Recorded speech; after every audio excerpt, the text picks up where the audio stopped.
Dali, dali. Dali, say ha. Oops.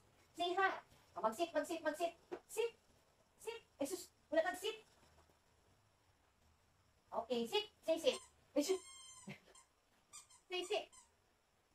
Na hi. No. Ay, sus. Okay, give to mama, Ben. Give to mama.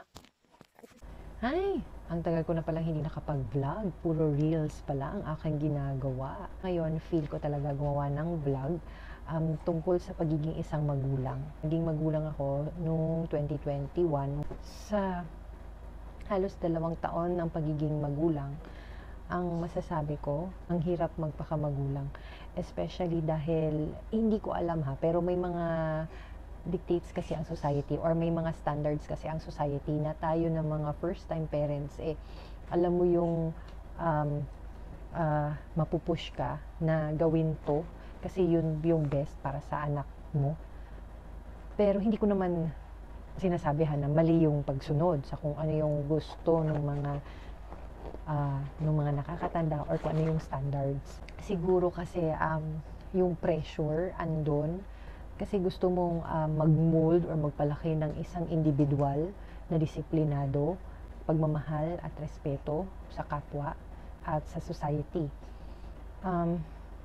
Tsaka naisip ko din, sana paglaki ng anak ko, magiging mabuti siya.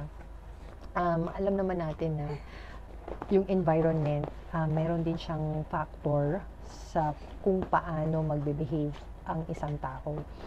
Pero sana dumating yung time na yung environment na yun ay hindi para sa ikakasama ng bata or ng tao, kundi sa ikabubuti.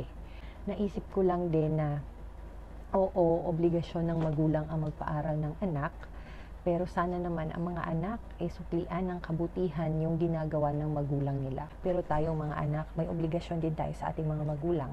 Ano yon? Para sa akin, mag-aral ng mabuti, huwag magbulakbol. Kasi isipin mo kung magulang ka, nagpakahirap ka, nagtrabaho ka para mabigyan ng magandang edukasyon anak mo. Tapos biglang magbubulakbol, anong mararamdaman mo? 'Di ba? So sana man lang sa mga anak sana naman sa mga anak maging mabuti tayo sa ating mga magulang, mag-aral ng mabuti at bigyan sila ng magandang grado hindi naman kailangan na sobrang taas, hindi din naman pwedeng mediocre unless na lang kung binigay mo talaga yung best mo pero hindi talaga enough yun, kasi mahirap talaga. Pero at least man lang in a way, ganun yung pagsusukli natin sa mga magulang natin.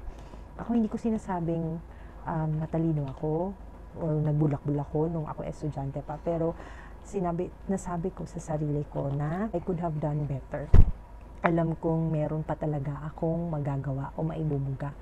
So, pasensya kung gumagalaw tong phone ko, paano ba naman kasi ayan, Anyway, hanggang dito na lang. Sinasabi ko lang yung opinion ko kasi kailangan kong ilabas to mula sa aking utak at sa aking puso.